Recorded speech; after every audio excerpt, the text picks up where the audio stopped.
Caitlin E, and welcome to the Lit Review. We are doing something very different. You'll notice the setup has changed. I've only ever filmed in this location once before, and with this location possibly comes some kitten pounces. So if you hear him running around or see him pop up, that's just Erwin. But what we're gonna do today is actually play a little game. So I got this cute little box from OwlCrate in my most recent box, the April box, and I thought this would be a perfect thing to try to film and do.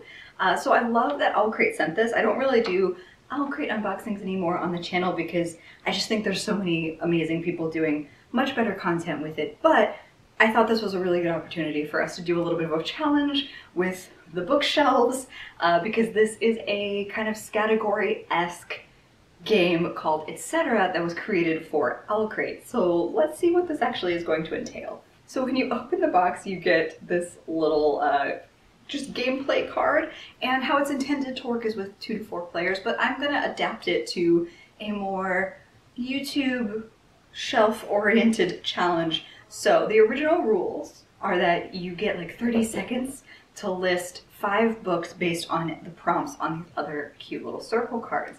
And the one up top here is like books with maps. So that's an example of one of the kind of categories that we might encounter. So in the actual gameplay recommendations, 30 seconds, I'm gonna give myself 2 minutes because I have these beautiful shelves, but also I may need to pull a runner and go either to the bedroom behind you where I'm pointing, or to the filming room, my office, my second bedroom, our kind of multi-purpose room where I film normally, where you are used to seeing me at the Lit Review. So I may have to go on a runner in order to get all the books that I need. But my hope is that I can also just kind of stay put and make it work. So I'm gonna adapt this really cool Etc. card game into a bookish challenge. So let's see how this goes. In the actual gameplay rules, you know, the first person to 10 points wins, and if you get all 5 in the time frame, you get 1 point. So I'm gonna see if I can do that following that portion of the rules. I'm just gonna give these a really quick, like really loose shuffle. You can see the back of the cards are this cute little owl. I think it's one of the cooler things that OwlCrate's ever put out. Yeah, are you gonna help me? No, he's like, no, I'm not gonna help. I'm gonna cause chaos. Okay, so I'm gonna, in order to not have these pounced on by Tiny Cat, you can't see him, but he just dove under the pillows, so he's here. He is the spirit of chaos that this game is intended to be. So let me pull the first card. Okay. Characters who wield swords.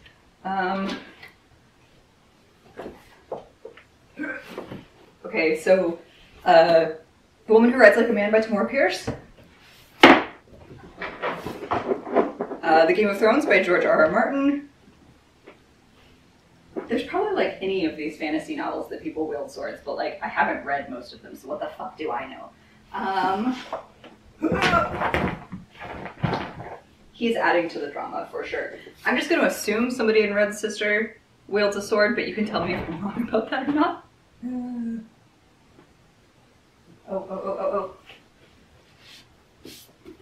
Phoenix Unbound by Grace Draven. Oh, this is rough. This is rough because I haven't actually read most of these. Okay. And then Mistress of Rome also has a gladiator character who wields a sword. He's one of the supporting characters, but I say it counts. So I did that in like, with about like 30 seconds to spare. So maybe I should cut down my 2 minutes. Maybe I should make this harder. Maybe I was too nice to myself. Maybe I'll try 1 minute next time and see how that goes. But I think for characters who wield swords, I was able to actually stay in this room. I probably could have gone running from any of my Sarah J. Maas books, but these work. I'm not gonna try to put all of these away right now. Maybe I'll need them, we'll see. Okay, so that's 1 point. New card. Books that have made me cry. Okay.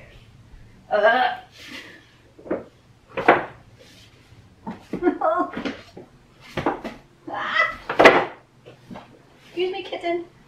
I'm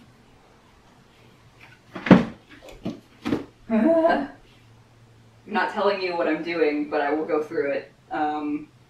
Okay, made me cry, made me cry, made me cry.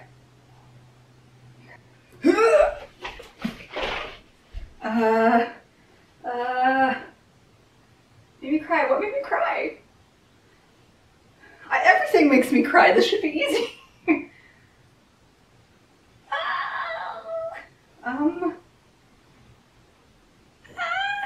Oh, I'm out of time. Okay, well. Alright, so I did not make it on books that made me cry. I only got 4 out of the 5, so I'll go through them, but I'm not going to get a point for this. So, House of Earth and Blood by Sarah J. Maas definitely made me cry. Some of the biggest tears I've had in a reading experience in a very long time. Absolutely goes to this one. Becoming by Michelle Obama made me cry. The Lovely Bones by Alice Sebold made me cry multiple times. So definitely a tearjerker for me. And then I had myself a little soft cry to Dear Mrs. Bird by A.J. Pierce. I like all of these books quite a lot. I just didn't get to 5, so no points for me. I think the 1 minute is definitely more of a test, so we're gonna keep the 1 minute. Fictional parents. Okay.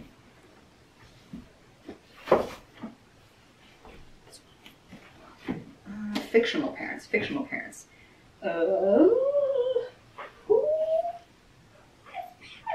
Oh, okay.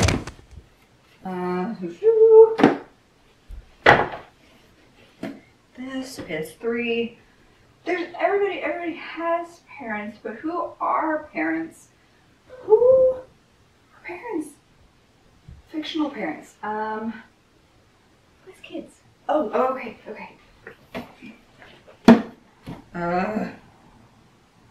Why am I not gonna do this? Okay, so I didn't make that one either. Man, that is rough. So Claire and Jamie from the Outlander series, I believe they're officially parents. Yeah, dude? Sorry, Erwin's running around. He's having the best time. The Time Traveler's Wife. This book, there's definitely a kid involved. It's a long-term love story told over time, but they do have a kid. You see Alana from the other book I referenced in this book as like a side character, and she has kids with people that you meet earlier in the series, so I think that counts. And then Saga is, of course, built around 2 parents who, you know, are trying to save their kid and protect their Romeo and Juliet-esque love. I'm getting really close, but not quite there, so let's see if I can be faster. Books that you have read this year. Okay, are any of these books I've read? No, okay. Fox, Recipes of Summer, Jean, what else have I read this year? Dear God.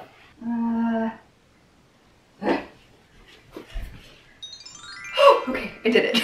I had to run to the other room to get the books, but so books that I have read this year: the Guernsey Literary and Potato Peel Society by Marianne Schaffer and Annie Barrows, Always and Forever, Lara Jean by Jenny Han, Clap When You Land by Elizabeth Acevedo, Last Days of Summer by Steve Kluger, and Shadow of the Fox by Julie Kagawa. I'm starting to sweat now, like, whew, I haven't had this much cardio in a year. Okay, so I have 2 points. Trying to get to 10. Let's see how we do. Fictional locations, literally, okay, we're just gonna use what I've got. So, fictional location, I actually have to remember the name if I want these to count. So, why am I blanking on this? We're gonna come back to this. Tortle for the whole Song of Lioness series. Fictional locations. Well, we all knew that was gonna happen. What is the name of this place, though? Oh my god, I'm gonna forget all of this! Maybe I should just go back here. The V.E. Schwab books take place in fake fictional Londons, or like versions of Londons that aren't as we know them. Wow, I thought that was gonna be so easy, and it just wasn't, because I couldn't remember the names of any of the locations besides Tortle and read London, so that backfired really hard. Fictional villains, okay. How many ones here? Why do I not own the books that are immediately coming to mind? Why can't I think of people's names? I can't think of people's names, oh my gosh. Villains. Villains, why is this hard? Kitten, why is this hard? Oh, okay. You can do one. The Joker's daughter. I literally can't think of anything. I'm just like thinking of things that are like super cartoony instead of actually thinking of antagonists. And there goes my duck. Okay, that was not good. Man, the time pressure really does make you draw blank. Okay, books that feature LGBTQI+ characters. Okay, I can probably do that with some of this. So, Yahiria. No, the rest of these books are straight. Ship It by Britta Lundin. Knocking over things. Simon and the Homo Sapiens Agenda by Becky Albertalli. Oh my god, if I forgot this. Red, White, and Royal Blue. One more. Oh, and check, please. All right, we get a point. We're at 3. I'm gonna have to start putting some of these back because this pile is getting a little out of control. Fictional royals. Okay, again, we're on it. Red, White, and Royal Blue. American royals.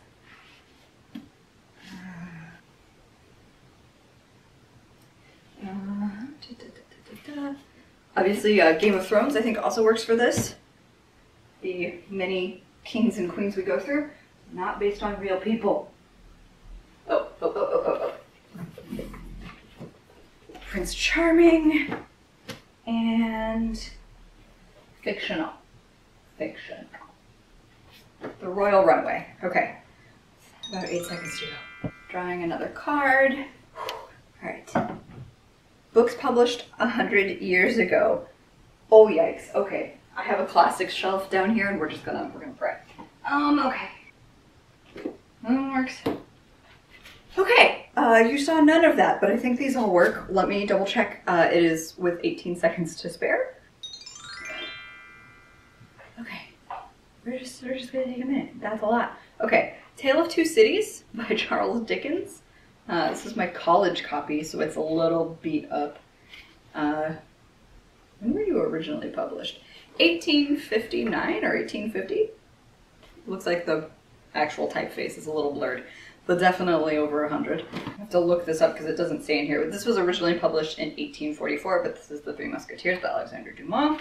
Also by Alexander Dumas, The Count of Monte Cristo. The Scarlet Pimpernel by Baroness Anmushka Orczy. Oh, originally published in 1905, so definitely older than 100 years. And then this one barely makes the cut because this was published in 1919.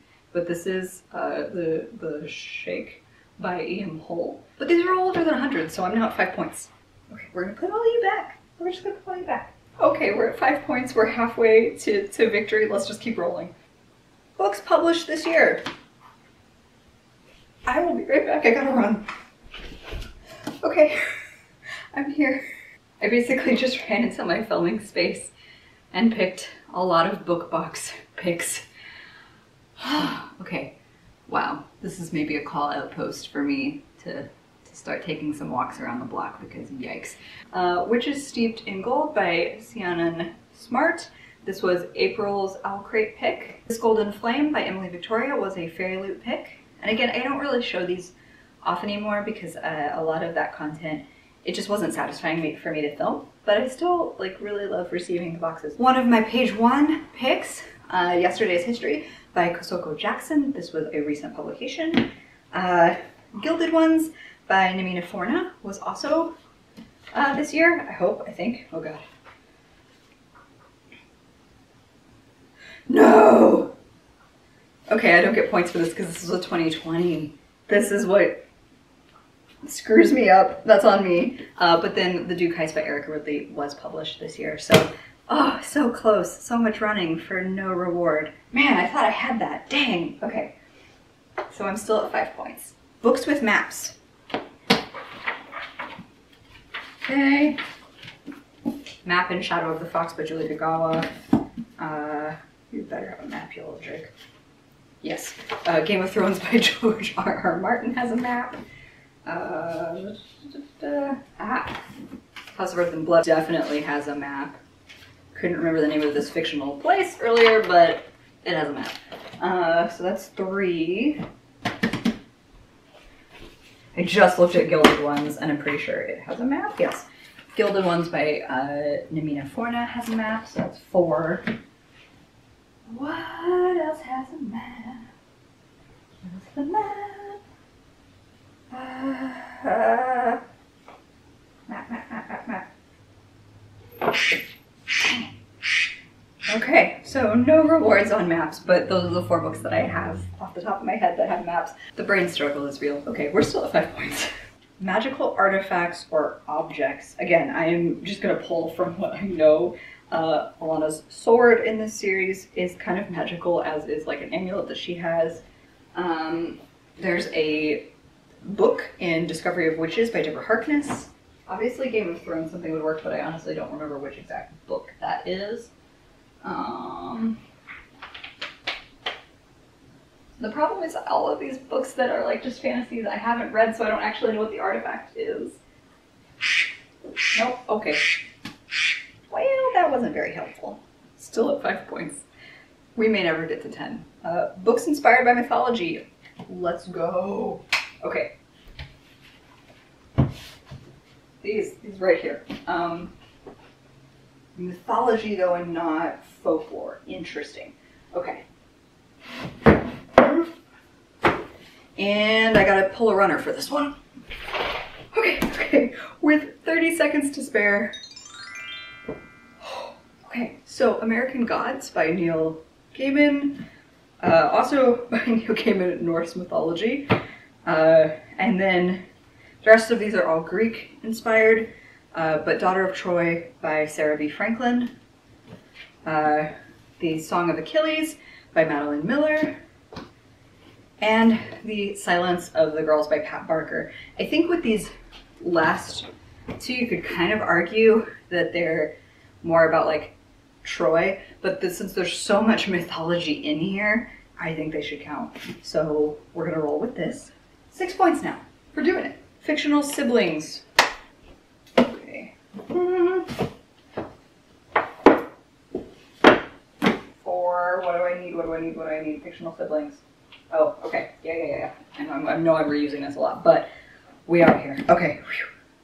Didn't specify the level of importance of the fictional siblings, just that they were fictional siblings, so I'm gonna run rampant with this. So, A River of Royal Blood by Amanda Joy is a sibling rivalry fantasy novel. Even though I haven't read this, I know that Stephanie Garber's Caraval involves a sibling relationship when a sibling is like kind of captured. There are some sibling relationships in Red, White, and Royal Blue. They're more like supporting cast, but they are an important part of this space. Then the entire plot runs around Three Dark Crowns by Kendari Blake as being like epic sibling rivalry fantasy. And then KJ Sutton's Fortuna Sworn, a lot of the inciting incident has to do with some siblings. All right, 7 points. We're almost there. Fictional bookworms. Book nerds, yay! Oh, why is that hard? I feel like y'all are probably going to be screaming at me with your recommendations, and I just can't remember anything. Okay, I'm just going to call that quits because, like, I can't think of anything. I'm sure it will dawn on me, like, as soon as I'm done with this, like, what I should have chosen for this. Feel free to shout out in the comments what you think I should have chosen for any of these. Series featuring 4 or more books. This thing. The Wild Magic series by Tamora Pierce definitely has more than 4 books. The Outlander series by Diana Gabaldon has more than 4 books. I gotta do it, I gotta run. Okay. I really wish I had a GoPro so that I could just like strap it to my body and you could watch me run around the apartment. But these two definitely have more than 4 books. So again, to recap, the Wild Magic by Tamora Pierce definitely has 4. The whole Game of Thrones series, I think, currently has 5 out. So with more to come in theory, Mr. Martin. So there's that. Outlander series by Diana Gabaldon has a whole mess of books. So does the Anita Blake Vampire Hunter series by Laurel K. Hamilton. There's like 20 of these. And then the Throne of Glass series by Sarah J. Maas has more than 4. I think there's like 6, maybe 7 if you count the prequel. But definitely more than 4. So that's 8. 2 more. It's totally doable, right? Retellings, so myths, fairy tales, etc. So this is gonna be good. I've got plenty for this. All right, retellings. Retellings. This is different than my mythology takes. Myths and fairy tales, myths and fairy tales. I love retellings. Why am I freaking out about this? What? Oh, okay. It's 3 myths and fairy tale. I can think of other things that I don't own is the problem with this assignment.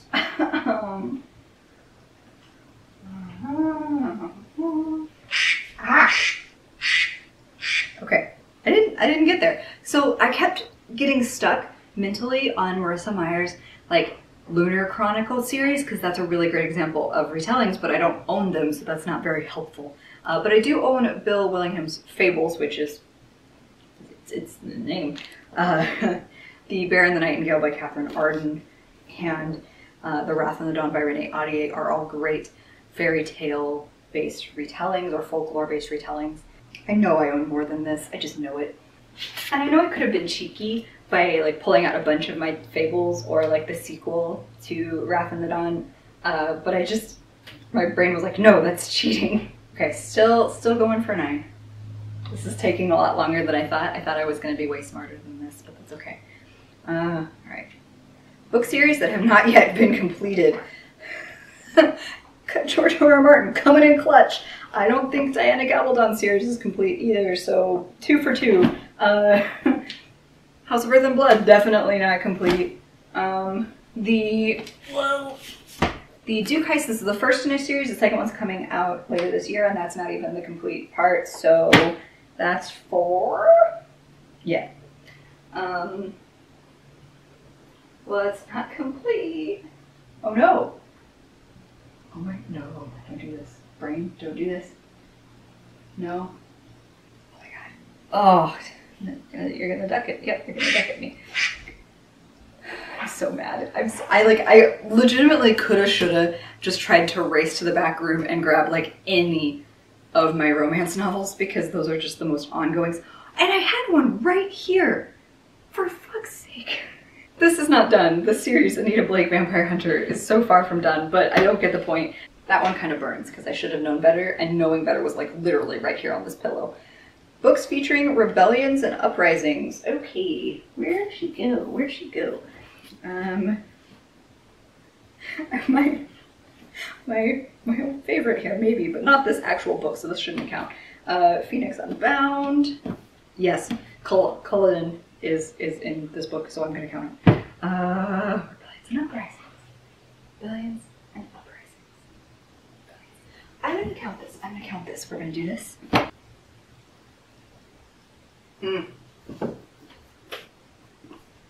Need one more.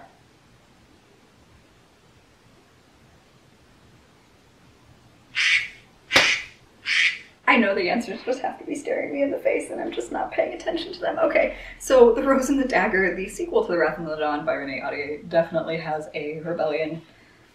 So does Scythe by Neil Shusterman. The Battle of Culloden definitely counts, and that's in Dragonfly and Amber.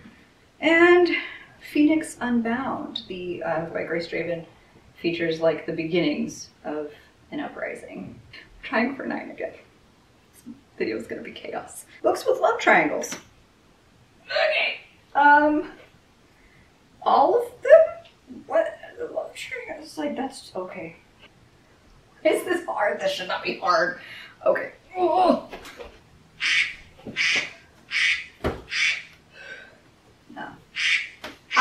hear you. Okay, kind of, but not quite. I didn't quite make it, despite the fact that I have more than 5 books in my hand.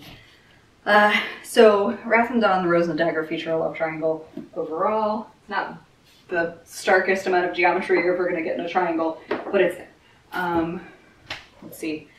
Court of Mist and Fury by Sarah J. Maas definitely has a love triangle. I just grabbed a random Laurel K. Hamilton book because later in the series, specifically by this point in the series, she's not so much in a triangle as she is in like an octagon, but it's a love shape, so I'm gonna go with it. And then I just grabbed the entirety of the Hunger Games series, which I think is technically accurate if I wanted to split these up into separates, but I just said I didn't want to do that, so I'm gonna be fussy and say no. But I love a good love triangle in books, so I shouldn't have struggled with this as much as I did. Immortal characters. American gods. Immortal. We're just gonna keep rolling with Neil Gaiman here. Immortal characters, though. Oh, duh. Vampires. Oh, hi, again with the vampires. Why did I make that tricky? Do I have another vampire thing just like casually here? Oh, yes, I'm counting this.